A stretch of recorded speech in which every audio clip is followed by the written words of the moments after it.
बसंत गुरु जी के साथ आज हम चर्चा कर रहे हैं पारिवारिक जीवन की, वैवाहिक जीवन की।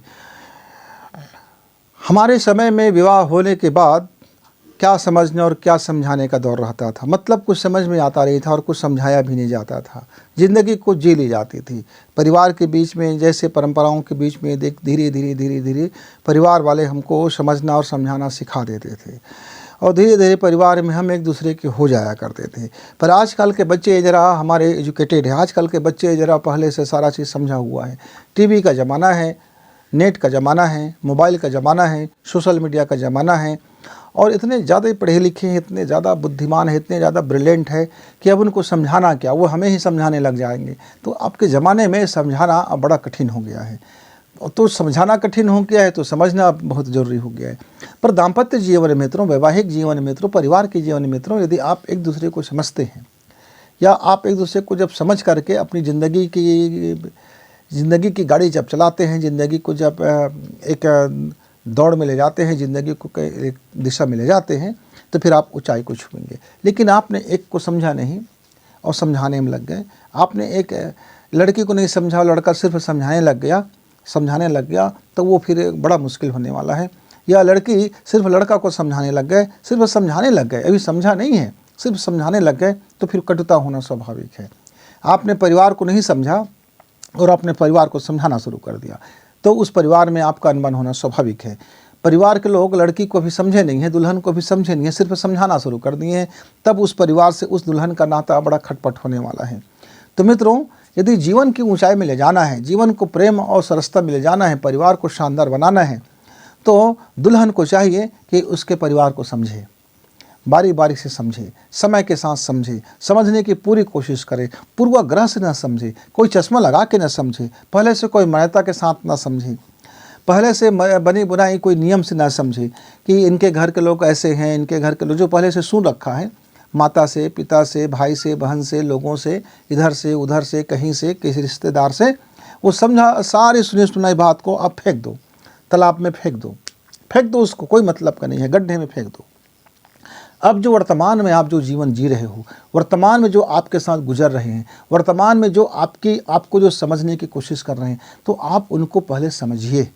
वही उसी तरह से लड़के के परिवार लड़की के एक मनोभाव को समझे, उनकी शरीर को समझे, उनकी मानसिक प्रखरता को समझे, उनकी दक्षता को समझे, उनकी जिद को समझे, उनकी स्वाभिमान को समझे, उनकी अहंकार को समझे, उनकी क्रोध को समझे, उनकी आचार को समझे, उनकी विचार को समझे, उनके अंदर में वो जो छोटी अच्छाई और बुराई है उसको समझे। पहले समझे कुछ दिन, जब कुछ दिन समझने लग जाते हैं तो समझते समझते दोनों के बीच में एक समझदारी उत्पन्न होना शुरू हो जाता है। किसी को समझाने की भी ज़रूरत नहीं पड़ता, क्योंकि समझना शुरू करते हैं तो स्वाभाविक रूप से समझदारी का जो पुट आने लग जाता है।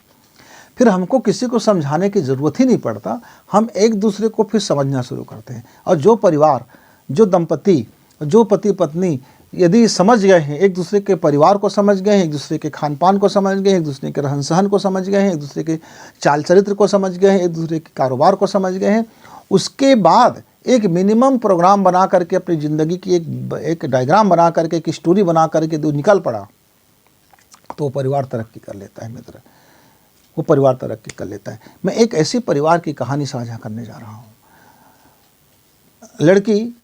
लड़की एमए थी और लड़का भी ग्रेजुएट था और एक सरकारी मुलाजिम था, सरकारी कर्मचारी था, और लड़की भी सरकारी कर्मचारी थी। दोनों की तनख्वाह लगभग बराबर थी।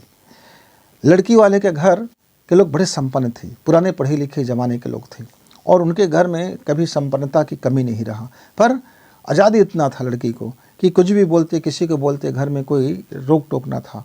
लड़की जरा मुँह चढ़ी हो गई थी। लड़की का क्रोध और गुस्सा उनके नाक पे रहते थे और उनकी बदजुबानी उनकी बिल्कुल होंठ पे रहते थे। वो किसी की बात जरा भी नहीं सुनते थे। इसीलिए वो घर में भी उनके चाहे चाचा हो, चाची हो, और पापा, बड़े पापा हो या किसी से चाहे दादी हो, दादा हो, वगैरह वगैरह से हमेशा उसका, लेकिन प्रेम करते थे तो जी जान लुटा देते थे, अपना सब कुछ लुटा देने वाली थी। यानी एक तरफ गुस्सा नाक पे रहता था, ज़बान पे रहता था, दूसरी तरफ प्रेम भी रहता था। किसी बात को वो मुँहफट बोल देने वाली थी, मुँहफट। अब ससुराल में आया, ससुराल वाले ससुराल वाले को भी उसकी आदत के हिसाब से वो पहले दिन ही कुछ मुँहफट बोल दिया, दूसरे दिन भी मेहमानों के बीच में कुछ मुँहफट बोल दिया, और छोटी छोटी बातों को लेकर के मुँहफट होने लगी, क्योंकि स्वभाव में शामिल था, बचपन से शामिल था। जिसका जीवन 27-28 बरस से मुँहफट हुआ अचानक बदल थोड़ी जाता है मित्र। पढ़ा लिखा है कौन समझाए, नौकरी पेशा है कौन समझाए। दोनों के परिवारों के बीच में बड़ा तनातनी हो गया, और परिवार इतना तनातनी हो गया कि 4 माह आते आते तक उनकी तलाक की अर्जी कोर्ट में पहुंच गया। लड़के के पिता ने सोचा कि भाई कोर्ट के चक्कर में तो बहुत दिन तक हम घनचक्कर हो जाएंगे, क्यों ना अपनी बातें किसी बुजुर्गों के पास रखी जाए। लड़की पक्ष को कहा गया तो तैयार नहीं हुए। लड़का वाले भी बोले कि समझा के थक गए हैं, अब तो कोई विकल्प दिखता नहीं है। ऐसा करके उनका फिर से 4 माह और गुजर गया। ऐसा गुजर करते करते उनका लगभग साल के अंतिम पहुंच गए, और उनके बीच में छोटी छोटी बातों को लेकर के बहुत सारे विवादों का लिस्ट था, बहुत ज़्यादा लिस्ट था मित्र। अब हुआ क्या कि 2-4 लोग कभी कभी ऐसे मस्खरे हो जाते हैं, या कुछ लोग व्यंग से भी बोल देते हैं, और व्यंग से बोल देते हैं, मस्खरे बोल देते हैं। किसी ने कहा कि गुरुजी के पास जाओ ना, वो तो आपकी समस्या का हल निकाल देंगे। तो बोले क्या जादू की छड़ी है क्या उनके पास? बोले जादू की छड़ी तो नहीं है, पर आप बैठ तो सही उनके साथ। बोले कि अरे यारो मस्खरी है, मजाक है, बात को बड़ी उलटपुटांग बोल देते हैं, और बहुत ज़्यादा ओपन बोल देते हैं, कुछ का कुछ बोल देते हैं, और कुछ भेद भी खोल देते हैं। भेद खोल देते हैं तो डर था, लड़की के मन में भी डर था, लड़के के मन में भी डर था। कुछ ऐसी छिपी हुई अतीत है, छिपी हुई बातें हैं जिसका भेद खुल जाएगा तो बड़ा मुश्किल हो जाएगा। मुझे इस बात में बिल्कुल अनजान था। एक दिन अचानक उनके घर में 1-2 मेहमानों के साथ में जाना हुआ, और बात निकल गया मित्र।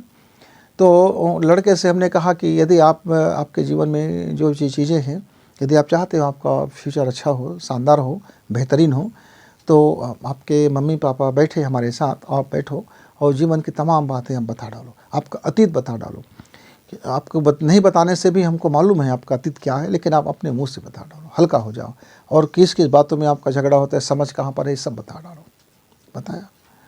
बताया। उसके बाद लड़की के पिता से कई बार हमने बात की, लेकिन वो तैयार नहीं हो रहे थे। बोलते बस हो गया, अब ये इसको गुंजाइश नहीं बचा है। फिर लड़की की एक सहेली जो था, वो कई बार मेरे पास आया करते थे। उनकी ज़िंदगी में भी कुछ ऐसा हुआ था, उनकी शादीशुदा ज़िंदगी में, लेकिन आज उसका ज़िंदगी बहुत अच्छा है। तो उन्होंने अपनी सहेली को समझाइश दिया कि भैया आप चलिए तो मेरे साथ।